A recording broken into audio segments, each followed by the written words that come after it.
Hello guys, good evening. So ito na yung ating 2015 Ford Everest na Ambiente. Ito naman napaka-pogi. Diba? Tinatapos na yung ating detailing. So na-testing natin to everything, yung mga dapat gawin. PMS na lang and other testing. Pero long drive, walang kahit anong issue. Kasa-maintain this yung dating owner. So aircon napakalamig. Ayan, so final testing naman tayo ulit. Brand new yung dalawang gulong sa harap.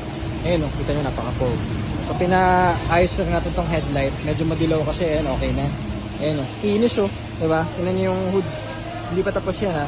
Ayan, so tinatapos yung sa loob niyan. So pinatanggal na rin natin yung ating seat cover para mas pogi pa. Ayan, si Bossing. So, ito, hindi pa pala nasimulan dito sa loob. Ito, papatanggal natin yung ating seat cover para all stock. Para black lang lahat yan. At, yun, so, update natin itong poging Everest natin. So, yun. Sa likod, ayan guys, pakamunod. So, alaga talaga ito. Ayos lahat. Ayan. So, ayan sir, abangan yung inyong Everest at thank you pala kina sir sa galing pala Union. So, after nito, baka pag okay na ngayong weekend, pagbiyahin na sila para pick upin yung kanilang Everest kasi madalas daw nila to gagamitin for long drive. So, sakto pang family use. At the same time, napakatipid sa konsumo ng diesel guys. Ayan. So, sold natin 2015 Everest. So, on to the next tayo. At may isa pa tayong EcoSport doon sa likod, yung releasing din natin. O yun, so good evening. Salamat.